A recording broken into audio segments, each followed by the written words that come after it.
ಚಿಕ್ಕಬಳ್ಳಾಪುರದ ಪತ್ರಕರ್ತರ ಭವನದಲ್ಲಿ ಇಂದು ನಡೆದ ಸುದ್ದಿಗೋಷ್ಠಿಯಲ್ಲಿ ಮಾತನಾಡಿದ ಶ್ರೀ ಧರ್ಮರಾಯ ಸ್ವಾಮಿ ಕರಗ ಅಭಿವೃದ್ಧಿ ಸಮಿತಿಯ ಅರುಣ್, ಭಗತ್ ಸಿಂಗ್ ನಗರದ ಕರಗ ಮಹೋತ್ಸವ ಮೇ 17ರಂದು ಅದ್ದೂರಿಯಾಗಿ ನಡೆಯಲಿದೆ ಎಂದು ಹೇಳಿದರು.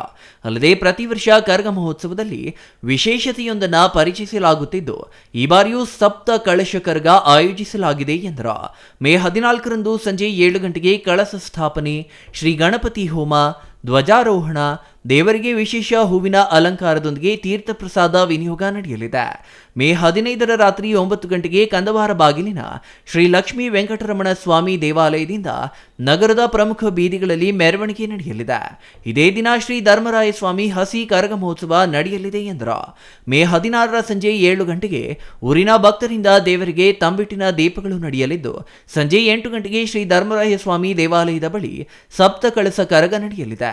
ಮೇ 17ರ ಮಧ್ಯಾಹ್ನ 12 ಗಂಟೆಗೆ ಶ್ರೀ ಅರ್ಜುನ ಮತ್ತು ದ್ರೌಪದಮ್ಮನವರ ಕಲ್ಯಾಣೋತ್ಸವ ನಡೆಯಲಿದ್ದು, ರಾತ್ರಿ 9 ಗಂಟೆಗೆ ಶ್ರೀ ಧರ್ಮರಾಯ ಸ್ವಾಮಿ ಹೂವಿನ ಕರಗ ಮಹೋತ್ಸವ ಅದ್ದೂರಿಯಾಗಿ ಆರಂಭವಾಗಲಿದೆ ಎಂದರು. ಮೇ 18ರಂದು ಸಂಜೆ 5 ಗಂಟೆಗೆ ದೇವಾಲಯದ ಮುಂಭಾಗ ಅಗ್ನಿಕುಂಡ ಪ್ರವೇಶದ ಮೂಲಕ ಹೂವಿನ ಕರಗಕ್ಕೆ ತೆರೆ ಬೀಳಲಿದ್ದು, ರಾತ್ರಿ 10 ಗಂಟೆಗೆ ಮಹಾಭಾರತ ಕಥೆ ಮತ್ತು ಗಾವು ಪೂಜೆ ನಡೆಯಲಿದೆ. ಮೇ 19ರ ಮಧ್ಯಾಹ್ನ 1 ಗಂಟೆಗೆ ಚಿಕ್ಕಬಳ್ಳಾಪುರದ ಭುವನೇಶ್ವರಿ ವೃತ್ತದಲ್ಲಿ ಒನಕೆ ಕರಗ ಮತ್ತು ವಸಂತೋತ್ಸವ ನಡೆಯಲಿದೆ. ಆ ಮೂಲಕ ಕರಗ ಮಹೋತ್ಸವಕ್ಕೆ ತೆರೆ ಬೀಳಲಿದೆ. ಇನ್ನು 17ರಂದು ಹೂವಿನ ಕರಗ ಮಹೋತ್ಸವ ವೇಳೆ ದೇವಾಲಯ ಸಮೀಪ ಭಕ್ತ ಪ್ರಹ್ಲಾದ ಪೌರಾಣಿಕ ನಾಟಕ ಪ್ರದರ್ಶನ ಏರ್ಪಡಿಸಲಾಗಿದೆ ಎಂದರು.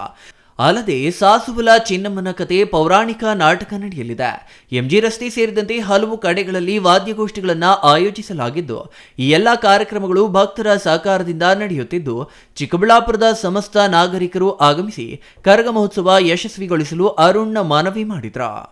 41ನೇ ವರ್ಷದ ಕರಗದ ಪ್ರಯುಕ್ತ ದಿನಾಂಕ 14ನೇ ತಾರೀಕಿಂದ ನಮ್ಮೊಂದು ಕಾರ್ಯಕ್ರಮ ಸ್ಟಾರ್ಟ್ ಆಗುತ್ತೆ.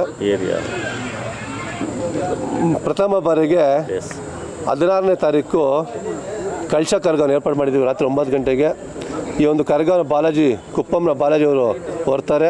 ಈ ಒಂದು ಕಾರ್ಯಕ್ರಮ ಹೆಚ್ಚಿನ ಸಂಖ್ಯೆಯಲ್ಲಿ ಭಕ್ತರು ಭಾಗವಹಿಸಬೇಕು ಮನವಿ ಮಾಡ್ತಾಯಿದ್ದೀವಿ.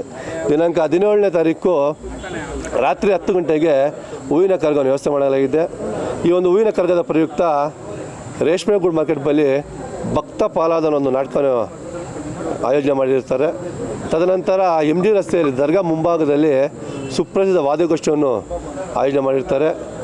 ಇದಾದ ಮೇಲೆ ಕೆಳಗಿನ ತೋಟದಲ್ಲಿ ಅಲ್ಲೂ ಸಹ ಸುಪ್ರಸಿದ್ಧ ವಾದ್ಯಗೋಷ್ಠಿಯನ್ನು ವ್ಯವಸ್ಥೆ ಮಾಡಿರ್ತಾರೆ. ಇದೆಲ್ಲ ಆದಮೇಲೆ ಊರಿನ ಪ್ರಮುಖ ಬೀದಿಗಳಲ್ಲಿ ಅನ್ನ ಸಂತರ್ಪಣೆ, ವಿದ್ಯುತ್ ದೀಪ ಅಲಂಕಾರ ಹಾಗೂ ಪಾನಕೇಸರಿ ವಿತರಣೆ ಕಾರ್ಯಕ್ರಮ ಸಂಘಟನೆಯವರು ವ್ಯವಸ್ಥೆ ಮಾಡಿರ್ತಾರೆ. ಇದೆಲ್ಲ ಆದಮೇಲೆ ಕೊನೆಯದಾಗಿ 18ನೇ ತಾರೀಕು ಭಾನುವಾರ 11 ಗಂಟೆಗೆ ಪ್ರಥಮ ಬಾರಿಗೆ ಪ್ರಶಾಂತ್ ನಗರದಲ್ಲಿರುವಂತಹ ಡಿವಿಷನ್ ಆಫೀಸ್ ಮುಂಭಾಗದಲ್ಲಿ ಒಂದು ಫೀಲ್ಡ್ಗೆ ಅಲ್ಲಿ ನಾವು ಕರಗ ಹೋಗ್ತಾ ಇದ್ವಿ. ಅಲ್ಲಿ ಸ್ಟೇಜ್ನ ವ್ಯವಸ್ಥೆ ಮಾಡಿರ್ತಾರೆ. ಅಲ್ಲಿ ನಾವು ಯಾವ ಮನೆ ಹತ್ರ ಹೋಗೋಲ್ಲ, ಅಲ್ಲಿ ಒಂದೇ ಜಾಗಕ್ಕೆ ಹೋಗೋದು. ಯಾರನ್ನ ಪೂಜೆ ಮಾಡ್ಕೊತಾರೋ ಅಲ್ಲೇ ಬಂದು ಪೂಜೆ ಮಾಡ್ಕೊಬೋದು. ಇದೆಲ್ಲ ಆದಮೇಲೆ 18ನೇ ತಾರೀಕು 1 ಗಂಟೆಗೆ ಭುವನೇಶ್ವರ ವೃತ್ತದಲ್ಲಿ ಒನಕೆ ಕರಗ ವ್ಯವಸ್ಥೆ ಏರ್ಪಾಡಾಗಿರುತ್ತದೆ. ಅಲ್ಲಿ ಆ ಕಾರ್ಯಕ್ರಮ ಮುಖಾಂತರ ಕರಗದ ಎಲ್ಲ ಕಾರ್ಯಕ್ರಮ ಸೋಮವಾರಕ್ಕೆ ಮುಕ್ತಾಯ ಆಗುತ್ತೆ.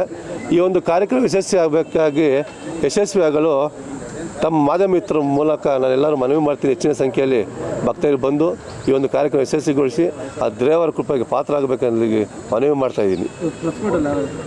ಈ ಒಂದು ಪತ್ರಿಕೆಯಲ್ಲಿ ಕೇಳಿ ನಮ್ಮ ಕರಗದ ಅಭಿವೃದ್ಧಿ ಸಮಿತಿ ಅವರಾದಂಥ ಶ್ರೀತ ಕೆ ವಿ ಗೋರಪ್ಪ ಅವರು, ಗೋಪಣ್ಣ ಅವರು, ಬಿಳ್ಗೋಪಾಲ್ ಅವರು, ಗಂಗಾಧರ್ ಅವರು, ರವಿರವರು, MN ನಾರಾಯಣಸ್ವಾಮಿ ಅವರು ಮತ್ತು ಲೋಹಿತ್ ಹೋಟ್ಲ ಸುರೇಂದ್ರ ನಾಯ್ಡುರವರು, ಅದು ವೈನಿಕುಲ ವಂಶಸ್ಥ ಚಿನ್ನಪ್ಪರವರು ಹಾಗೂ ಇನ್ನೂ ಅನೇಕ ಮುಖಂಡರು ಈ ಒಂದು ಪತ್ರಿಕೆಯಲ್ಲಿ ಸೇರಿದ್ವಿ.